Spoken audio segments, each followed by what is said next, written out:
अस्सलाम वालेकुम। सियाणे कहते हैं भी कोई खेतों के विच ना कोई जिमीदार का घर सी किसी का, तीवीं बंदा रहिंदे सीगे, कोई माल पशु रखिया सी, कुक्कड़ बकरियां वड्डे पशु। रब की करनी हो भी कमाद दे विचों चूहा निकलिया, उन्होंने घर आके वड़ गया। उहदी जनानी ने चूहा देखा, उन्हें रौला पाता, कहती अपने घर वालों भी कड़ीकी लिया भी घरे चूहा आ गया। वो शहरों उन्हें कड़ीकी लिया लिया के कड़ीकी लाती।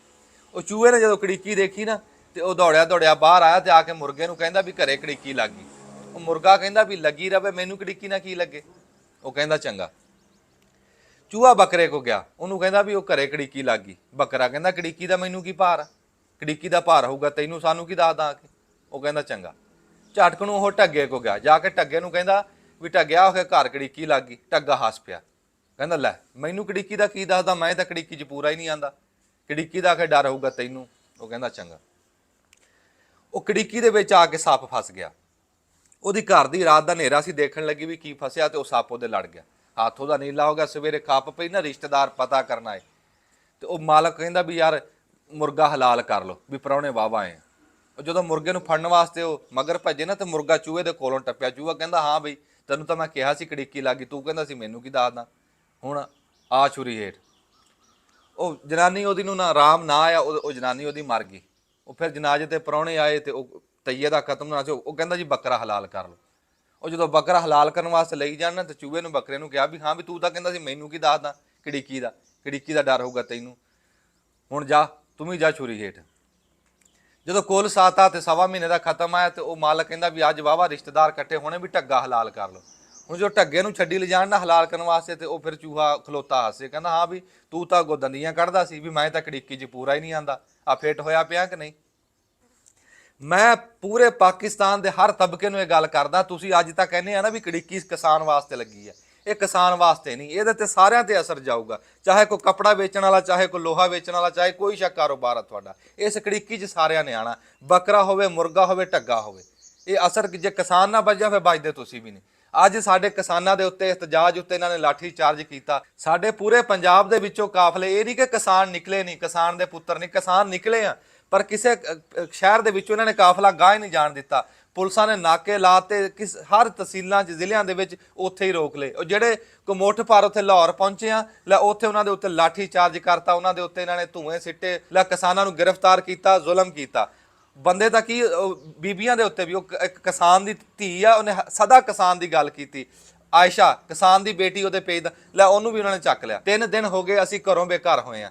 किसान इतिहाद के जोड़े कोई अहदेदार आ साढ़े जिले ही जिन्हें इंतजामिया के किसान बोर्ड के सारिਆਂ ਨੂੰ इन्होंने गिरफ्तार किया, अगे लाए। ਜਿਹੜੇ सोशल मीडिया ते गल करते हैं साढ़े मगर अदारे लगे हैं, तीसरा दिन तो बाद आके तुहाडे नाल असीं गल कर रहे हैं, इंज मगर मगर अदारे अगे अगे असीं साढ़े किसान इतिहाद के जोड़े सदर चेयरमैन आ खालिद बाड़ साहब, मैं उन्होंने जुरत नूं सलाम पेश करदा। साढ़े किसान बोर्ड के पंजाब के सदर आ राशिद मनहाला साहब, लै उन्होंने गिरफ्तार किया होया, जल्दी तो जल्दी उन्होंने रिहा किया जाए। तुसीं साडा हक तां सानूं की देना सी, साडे किसान के पुत्रां नूं तुसीं जेलों च बंद करता, कईयां नूं घरां दे विच बंद करता, मगर पुलिसां लगियां। ऐसा किहड़ा गनाह कर लिया सी अपना हक मंग के।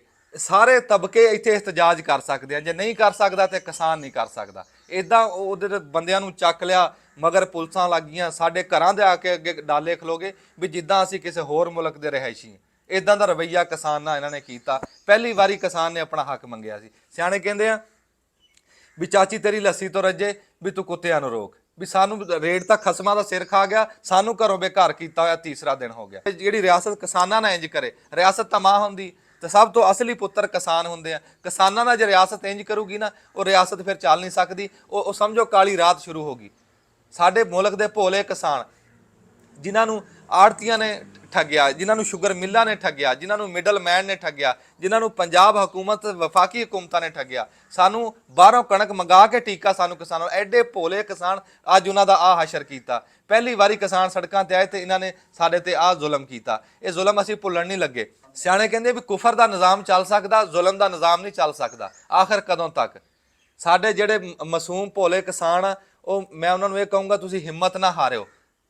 जो इन्होंने करना सी कर लिया, कोई नहीं, गां भजदियां नूं मैदान इक्को जिहा। कणक तां गां इन्हां नूं ला के बीज के असीं देनी है ना, एक ट्रक्कां पिछे ही भज्जणगे।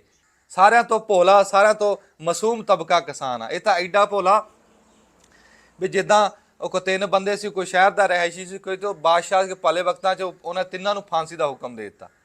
ਉਹ ਇੱਕ ਨੂੰ ਪੁੱਛਿਆ, ਆਖਿਆ ਵੀ ਤੇਰੀ ਕੋ ਆਖਰੀ ਖਾਹਿਸ਼? ਉਹ ਕਹਿੰਦਾ ਜੀ ਕੋ ਅੱਲਾ ਤੋਬਾ ਕਰਨੀ।